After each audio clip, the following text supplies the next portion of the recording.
आपके लिए बहुत ही महत्वपूर्ण है। एक छोटी सी गलती आपका फॉर्म रिजेक्ट करा सकती है। इस वीडियो में मैं आपको रजिस्ट्रेशन से लेकर फाइनल प्रिंट और सबमिशन तक पूरी वीडियो लाइव दिखाऊंगा, ताकि आप पहली बार में ही सही तरीके से फॉर्म फिल कर सकें। नमस्कार दोस्तों, स्वागत है आपका हमारे चैनल शास्त्री स्मार्ट ट्रिक्स पर। आज हम UPSSC lower PCS graduate level recruitment 2026 का ऑनलाइन फॉर्म भरना सीखेंगे। इस वीडियो में eligibility, documents, registration, form filling, fees payment और फाइनल सबमिट तक हर स्टेप विस्तार से समझाया जाएगा। हर भर्ती में हजारों उम्मीदवार सिर्फ इसलिए बाहर हो जाते हैं क्योंकि उन्होंने फॉर्म भरते समय छोटी छोटी गलतियां कर दी। किसी ने फ़ोटो सही से अपलोड नहीं किया, सिग्नेचर अपलोड नहीं किया, फाइनल प्रीव्यू नहीं देखा। तो इस वीडियो में लाइव स्टेप बाय स्टेप दिखाऊंगा ताकि आप गलतियों से बच सकें। तो चलिए शुरुआत करते हैं। UPSSC ने 29 मई 2026 को एक अलग से लेटर जारी करके जो आपके पहले 2285 पद थे उन पदों को बढ़ा करके अब आपका फाइनल 2516 पद कर दिए हैं। 231 पदों का इजाफा किया गया है। अब कुल पद हमारे 2516 हो गए हैं। अब इसके लिए कैसे आपको फॉर्म फिल करना है इसकी जानकारी आपको बता रहे हैं। पहले गूगल क्रोम पर जाएंगे। यहाँ पर हम UPSSC.gov.in टाइप करेंगे और उत्तर प्रदेश सबऑर्डिनेट सर्विस की प्रमुख मुख्य वेबसाइट पर आ जाएंगे। ये हमारी UPSSC की मुख्य वेबसाइट है। यहाँ पर डैशबोर्ड दिया गया है। इसके लाइव एडवर्टाइजमेंट सेशन में जाएंगे, जहाँ पर 7 एग्जाम 2016 कंबाइंड ग्रेजुएट लेवल 2026 सब ऑर्डिनेट सर्विस का। यहाँ पर इस पर क्लिक करेंगे। इस फॉर्म को फिल करने के लिए क्लिक कर दिया है तो 7 एग्जाम 2026 जिसकी 29/5/2026 से प्रारंभ हो रहा है और 18 जून को इसकी सबमिट करने की अंतिम तिथि है। हम एडवर्टाइजमेंट देख चुके हैं, एडवर्टाइजमेंट पर हम ज़्यादा बात नहीं करेंगे। और चाहो तो आप एडवर्टाइजमेंट यहाँ क्लिक करके एडवर्टाइजमेंट देख सकते हो। ये पूरा एडवर्टाइजमेंट आपको दिया गया है। इसके बारे में बात न करके हम सीधे अप्लाई पर क्लिक करते हैं। अप्लाई पर क्लिक करने के बाद हमें कुछ इस तरह का नोटिस दिखाई देगा। 7 exam 2026 combined lower subordinate service mains exam पैट 25/8 एडवर्टाइजमेंट नंबर। ये यानी कि जो पैट का एग्जाम था 8/2025 जिसका एडवर्टाइजमेंट नंबर था, उससे ये फॉर्म भरा जाएगा। Only those who have appeared in PAT 2025 वही केवल एलिजिबल होंगे। Application must ensure the process eligible. इससे पहले देखो हमने यहाँ दिखाया है कि योग्यता होनी चाहिए आपके पास। किसी भी मान्यता प्राप्त विश्वविद्यालय से आप ग्रेजुएट उत्तीर्ण हो और आप पैट परीक्षा में उत्तीर्ण होना अनिवार्य है। पोस्ट का नेम दिया है assistant treasury and accountant other post. यहाँ पर नंबर ऑफ टोटल वैकेंसी का व्यू दिया गया है, कितनी है 2516। जो एप्लीकेशन पर क्लिक करेंगे तो हमें कुछ इस तरह का व्यू दिखाई देगा।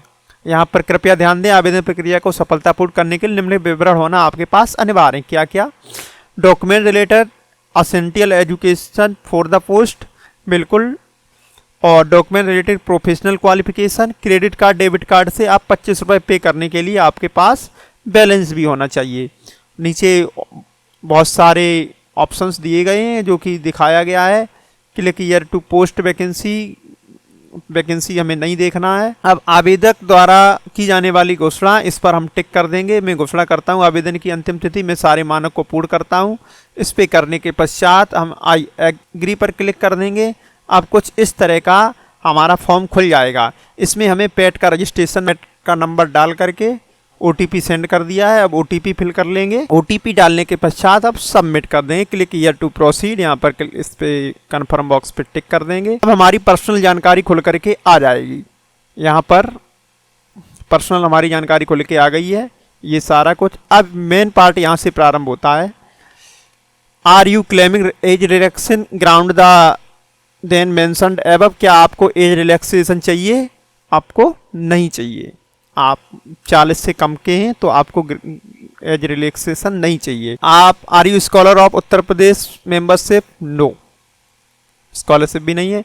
यहाँ पर हम अपने बोर्ड की डिटेल जो कि पहले से हमारी भरी हुई आएगी, जो भी 10th और 12th की डिटेल है वो पहले से फिल्ड है। आगे बढ़ते हैं। Department and post detail, select any post to apply, कोई भी पोस्ट सिलेक्ट कर सकते हैं अप्लाई करने के लिए। जैसे कि मैं पहली ही पोस्ट सिलेक्ट करता हूं और पहली पोस्ट सिलेक्ट करने के ऊपर की 10th और 12th की हमने जो भी अनिवार्य योग्यता थी वो हमने भर दी है, वो पहले से ही पैट के फॉर्म में भरी हुई है। अब यहाँ पर जो आपके पोस्ट दिए गए हैं, जो कि कितने पोस्ट हैं टोटल आपके 18 पोस्ट दिए गए हैं। इन सभी के आगे, सभी पोस्टों के आगे इनका डिपार्टमेंट का, जैसे कि डिपार्टमेंट का नाम दिया गया, डायरेक्टर ऑफ ट्रेजरी कोषागार वाला, पोस्ट का नाम दिया गया है। इधर क्वालिफिकेशन में आपको यस और नो करना है। असेंटियल क्वालिफिकेशन दी गई है, उसके अनुसार आपको इधर बताना है। तो आपको बता दें कि यहाँ पर कुछ पद स्थायी हैं, कुछ अस्थायी पद हैं, जैसा कि नोटिफिकेशन में लिखा है। चलो मैं आपको दिखा देता हूँ कहाँ लिखा है। ये देखो, ये आपका 2285 का इससे पहले का है, अभी संशोधित हो चुका है। इसमें देखिए निदेशालय कोषागार उत्तर प्रदेश, ये इस तरह का लिखा है। इसमें स्थायी लिखा है, इसमें भी स्थायी लिखा है, लेकिन कुछ में अस्थायी लिखा है। जैसे कि इसमें नगर निकाय निदेशालय उत्तर प्रदेश, इसमें अस्थायी व स्थायी लिखा है। कुछ में अस्थायी लिखा है, जैसे उत्तर प्रदेश राज्य परिवहन निगम लखनऊ, इसमें स्थायी लिखा। तो आपको बता दूं कि स्थायी और अस्थायी में मुख्य अंतर क्या है। अब आपको बताते हैं कि स्थायी और अस्थायी में मुख्य अंतर क्या है। यूपी SSS भर्ती सारणी में स्थायी और अस्थायी का मतलब क्या है। स्थायी और अस्थायी पद का मतलब केवल उसकी नेचर ऑफ पोस्ट से है, उसकी पद की प्रकृति से है, संविदा कॉन्ट्रैक्ट से नहीं है। यहाँ आप बिल्कुल मत समझिएगा कि ये जो पद जहाँ पर अस्थायी लिखा है वो कॉन्ट्रैक्ट है, लेकिन वो कॉन्ट्रैक्ट नहीं है। चलिए पहले स्थायी के बारे में जान लेते हैं। स्थायी के बारे में बात करें तो स्थायी पद परमानेंट या नियमित सरकारी ही पद होता है। चयन के बाद परीक्षा प्रोबेशन पूरी होने से सेवा स्थायी हो जाती है। वेतन वार्षिक, वेतन वृद्धि, पदोन्नत, पेंशन, NPS आदि सभी नियमित सरकारी सुविधाओं की तरह मिलते। विभाग में पद समाप्त होने का जोखिम सामान्यतः नहीं होता है।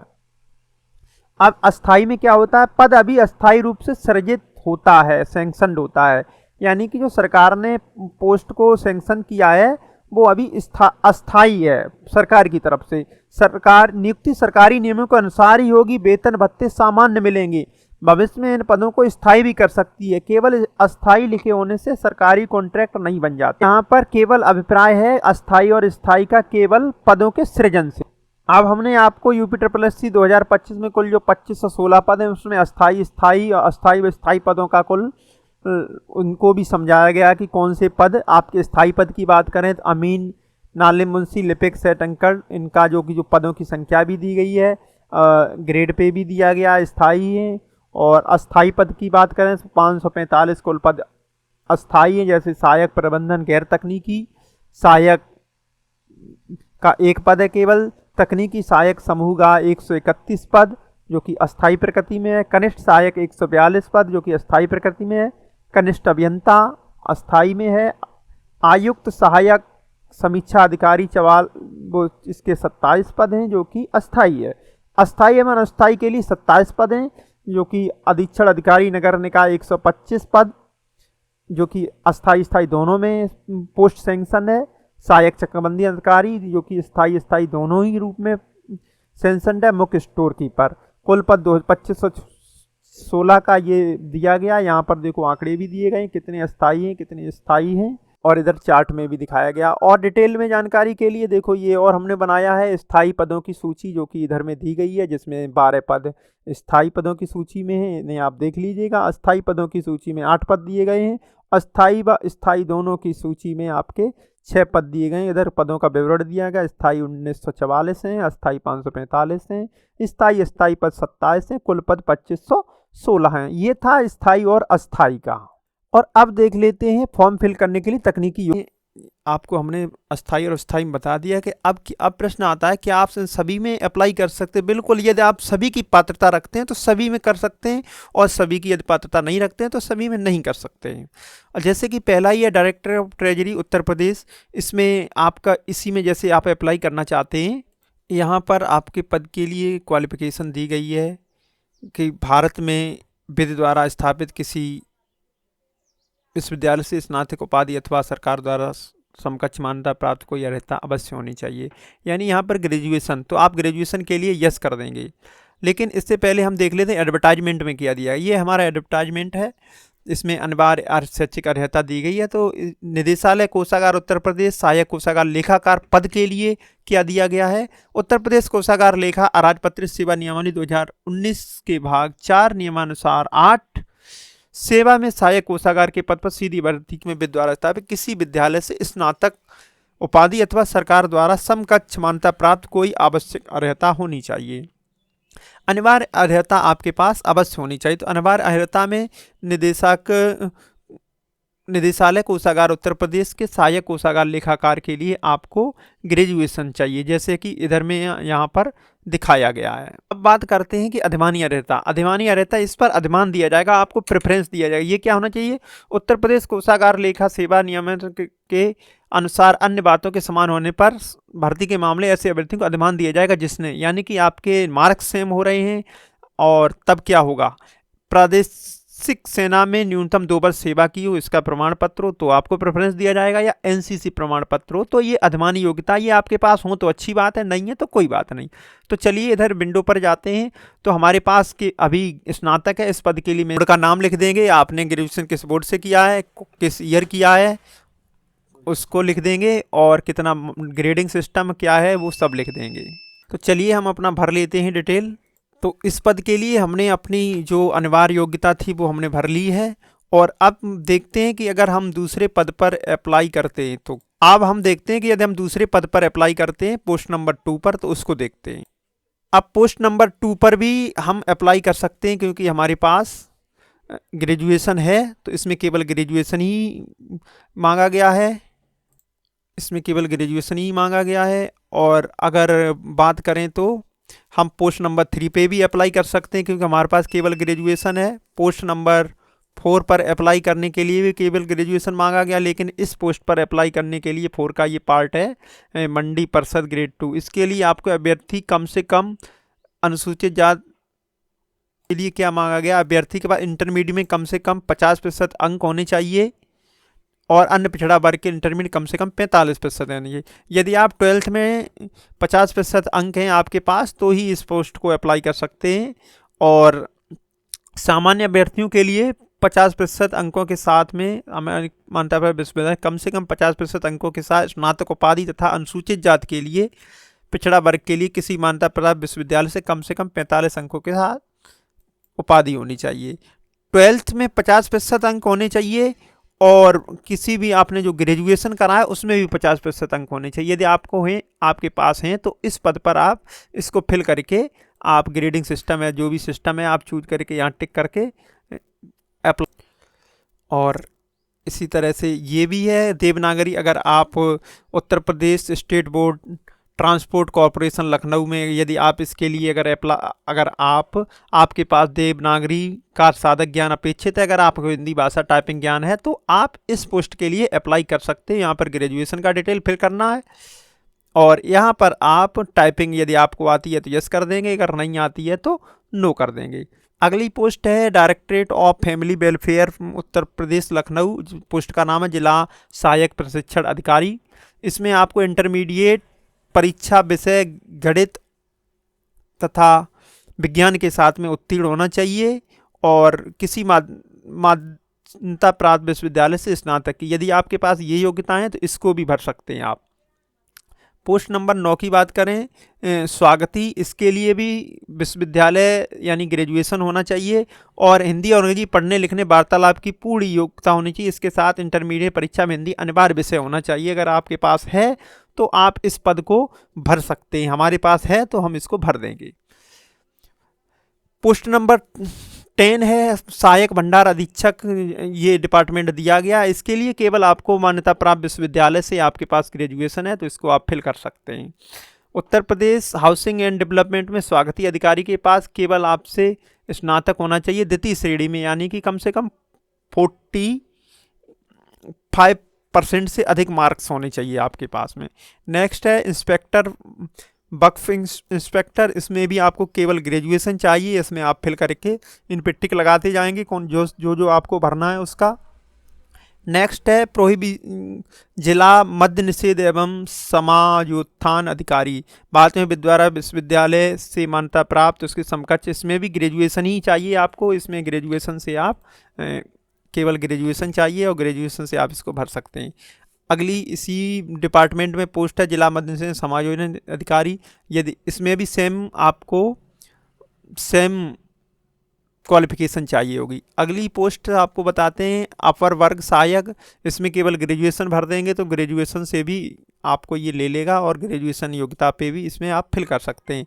नेक्स्ट है आपकी अवर वर्ग सहायक, इसी डिपार्टमेंट में। इसमें भी केवल आप ग्रेजुएशन चाहिए तो इसको भी फिल कर सकते हैं। और इसी डिपार्टमेंट में प्रवर वर्ग सहायक, इसमें भी केवल आपको ग्रेजुएशन चाहिए तो इस पोस्ट के लिए भी आप एलिजिबल हैं। अगली पोस्ट आती है 15 नंबर की, स्टाफ सिलेक्शन कमीशन के द्वारा सहायक जिला निर्वाचन अधिकारी के द्वारा। इसमें भी आपको केवल ग्रेजुएशन चाहिए, ग्रेजुएशन है आपके पास तो इसको भर सकते हैं। इसी डिपार्टमेंट में आपका सहायक जिला निर्वाचन अधिकारी विशेष चयन, इसमें भी आपका इस पोस्ट के लिए भी आप ग्रेजुएशन चाहिए। फूड एंड लॉजिस्टिक डिपार्टमेंट में विपणन निरीक्षक के लिए भी आपको ग्रेजुएशन चाहिए, लेकिन साथ में हिंदी का भी अच्छा ज्ञान होना चाहिए। आप टाइपिंग नहीं जानते तो इसको आप ना भरें। मार्केट फिर है विपणन निरीक्षक विशेष चयन, इसमें भी आपको अगर हिंदी टाइपिंग आती है तो ही भरें, ग्रेजुएशन इसमें मांगा गया है। पोस्ट नंबर 17 है पूर्ति निरीक्षक, इसमें आपको ग्रेजुएशन मांगा गया, फिर टाइपिंग का अच्छा ज्ञान होना चाहिए। यदि ज्ञान नहीं है तो नहीं भरें, है अगर आप बात तक कर लेते हैं तो इसको भर सकते हैं आप।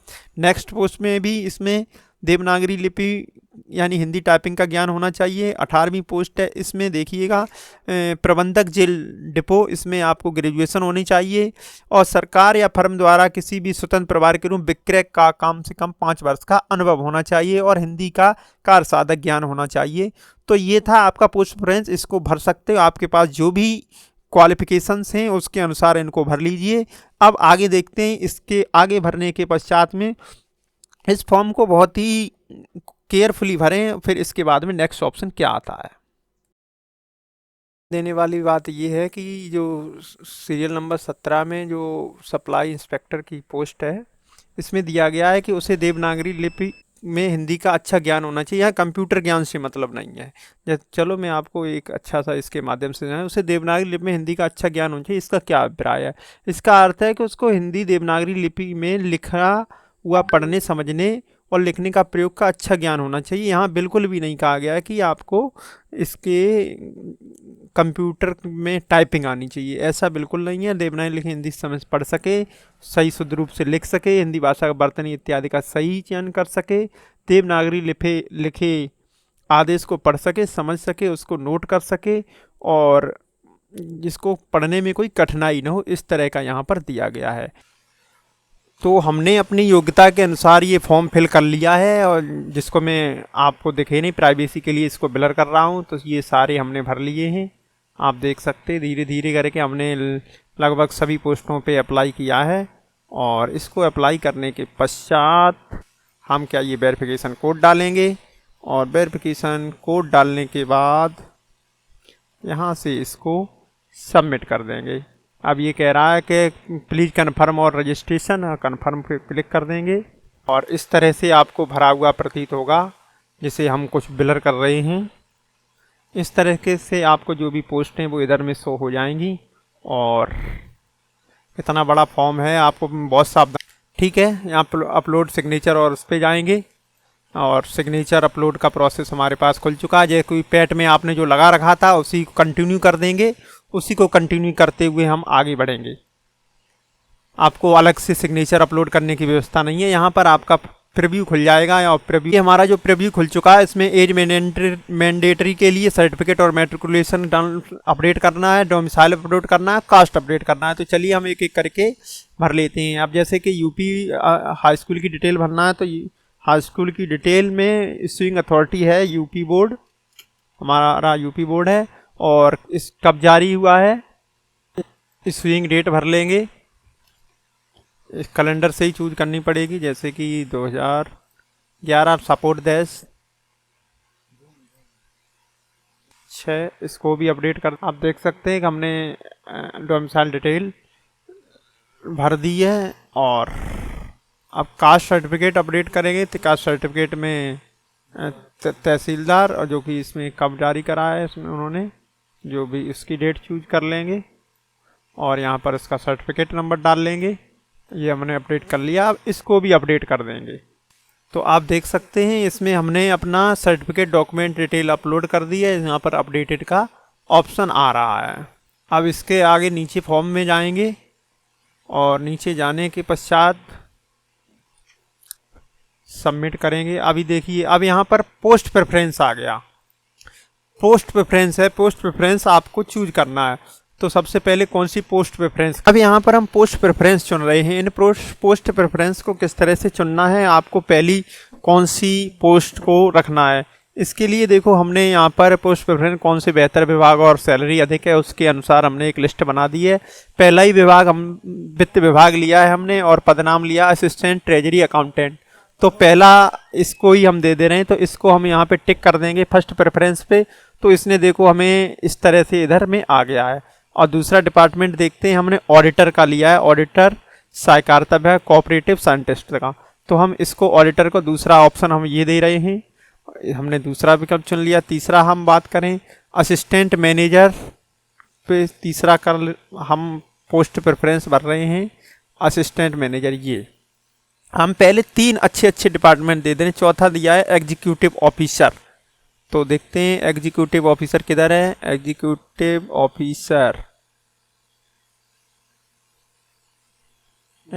ऊपर ही है शायद, एग्जीक्यूटिव ऑफिसर ये है। एग्जीक्यूटिव ऑफिसर भर दिया मैंने। फिर 5वां assistant consolidation officer, assistant consolidation officer इसको चूज कर लिया है हमने 5वें नंबर पे। छठा प्रेफरेंस देते हैं स्टेशन इंचार्ज। कहाँ है स्टेशन इंचार्ज, ये है, इसको प्रेफरेंस भर दे रहे हैं हम।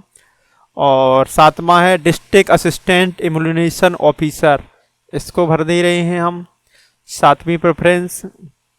और 8वीं प्रेफरेंस देते हैं मार्केटिंग इंस्पेक्टर। तो 8वीं प्रेफरेंस मार्केटिंग इंस्पेक्टर किधर हैं जी, मार्केटिंग इंस्पेक्टर ये हैं। और इधर देखो हमारा इस तरह का ये 8वां आ गया है। 9वीं प्रेफरेंस दे रहे हैं हम सप्लाई इंस्पेक्टर, हाँ ये नीचे फूड डिपार्टमेंट का सप्लाई इंस्पेक्टर ये चूज कर लिया हमने। 10वीं प्रेफरेंस हम दे रहे हैं lower division assistant, lower division assistant. ये हमने टोटल हमारे पास 26 प्रेफरेंस हैं, ये हमने टॉप 10 की दे दी हैं। फिर हम देंगे मंडी परिषद को। और आप यदि इसका स्क्रीनशॉट लेना चाहते हो तो आप ले सकते हो, मैंने इधर दिखा दिया है। बाकी के भी मैं भर लेता हूँ। फिर हम स्वाति डिपार्टमेंट में इसको टिक करता हूँ। फिर हमने ये अपर डिवीजन असिस्टेंट पे अगली प्रेफरेंस दे रहे हैं। और फिर ये असिस्टेंट डिस्ट्रिक्ट इलेक्शन की। फिर हम दे रहे हैं मार्केटिंग इंस्पेक्टर फूड लॉजिस्टिक का। फिर इसके बाद में हमने दिया है बक्स पे। फिर अगली पोस्ट दे रहे हैं ये असिस्टेंट मैनेजर नॉन टेक्निकल का। और फिर अगली प्रेफरेंस हम देंगे असिस्टेंट सुपरिटेंडेंट का। और फिर डिस्ट्रिक्ट प्रोहिबिशन एंड सोशल वाली ये वाली प्रेफरेंस दे देंगे, डिस्ट्रिक्ट प्रोहिबिशन वाली। और अगर आपको लग रहा है कि ये वीडियो लंबा हो रहा है तो आप इसको स्किप करके भगा करके भी देख सकते हैं। इस तरह से हम सारी पोस्ट प्रेफरेंस फिल कर ले रहे हैं। यहाँ हमने हमारे पास 26 ऑप्शन थे पोस्ट प्रेफरेंस के, हमने 26 के 26 भर लिए हैं।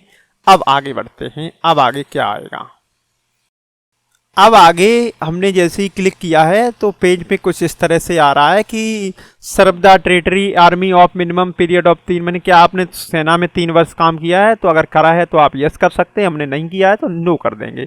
आपके पास यदि एनसीसी का सर्टिफिकेट है तो आप इधर यस कर सकते हैं, नहीं तो नो कर देते। ये आपकी अधिमानी योग्यता है। यदि आपके मार्क्स एक जैसे हो रहे हैं, डेट ऑफ बर्थ भी एक जैसी हो रही है, तो आपको इसके अकॉर्डिंग प्रेफरेंस दिया जाएगा। यहाँ पर आपका एड्रेस डिटेल आएगा जो कि हम बिलर कर दे रहे हैं इसको। ठीक है, आगे बढ़ते हैं प्रीव्यू डिटेल पर। सबमिट करने के पश्चात इधर आपका एड्रेस वगैरह शो होगा और इसके बाद आगे बढ़ जाएंगे तो हमें यहाँ पर आ रहा है कि डिक्लेरेशन पे क्या आप डिक्लेरेशन आपको है तो यहाँ डिक्लेरेशन दे दीजिए और यहाँ पर कैप्चा भरेंगे, भर दिया है और हम कर देंगे सबमिट करेंगे। तो ये हमें वार्निंग दे रहा है, please confirm your application detail और provision submit to UPSSC Lucknow, please ensure that your detail. फिर ये हमारा एप्लीकेशन फॉर्म सबमिट हो गया है और सबमिट होने के पश्चात इसने हमें रजिस्ट्रेशन नंबर दे दिया गया है। अब ये कह रहा है कि आप पेमेंट कर दीजिए, your application has been submit successfully against the registration number and to be completed submission please pay the requirement fees. तो यहाँ पर हम क्लिक या टू पे है इस पर क्लिक कर देंगे और इसके बाद में ये हमको नेक्स्ट विंडो पर ले जाएगा जहाँ पर हम अपना पेमेंट डिटेल हमारी शो कर दी गई है। हम इधर स्टेट बैंक को चूज करेंगे, उसके बाद हम यहाँ पर प्रोसेस कर देंगे। यहाँ पर हमारी डिटेल दिखाई गई है, फिर इसको भी डिटेल दिखाने के पश्चात ये प्रोसीड पर बटन पर क्लिक कर देंगे तो ये हमें इस तरह के बिलिंग सेंटर पे ले जाएगा और बिलिंग सेंटर में आपको इधर में दिखा रहा है तो हम यहाँ पर QR से पेमेंट करने वाले हैं। तो हम यहाँ QR कोड को चूज करेंगे और UPI QR पे क्लिक कर देंगे और इस कोड आ जाएगा। कोड को स्कैन करने के पश्चात आप पेमेंट कर सकते। हमने पेमेंट कर दिया है, कुछ ही समय में ये पेमेंट हमारा अपडेट हो जाएगा और अपडेट होने का भी मैसेज हमें प्राप्त हो जाएगा। और हमारा फॉर्म देखिए, हमारा फॉर्म फिल हो चुका है, यहाँ पर आ चुका है, यहाँ मेरी डिटेल आ चुकी है। Proceed to download and print the application, इसे क्लिक और प्रिंट पे क्लिक करते ही हमको ये दिख जाएगा और इसकी सारी डिटेल्स और इसको प्रिंट यानी कि सेव एज PDF कर लेंगे और अपने इसमें सेव। दोस्तों उम्मीद है कि आपको UPSSC लोअर PCS 2026 का ऑनलाइन फॉर्म बिना किसी गलती से भर पाएंगे। यदि फॉर्म भरते समय कोई समस्या आती है तो हमें कमेंट करके ज़रूर बताइए और हमारे लेटेस्ट अपडेट सभी भर्तियों के और बेहतर फॉर्म भरने के लिए आप हमारे चैनल शास्त्री स्मार्ट ट्रिक्स को सब्सक्राइब करिए और यदि आपको फॉर्म फिलिंग पसंद आई हो तो कमेंट अवश्य करिए। धन्यवाद।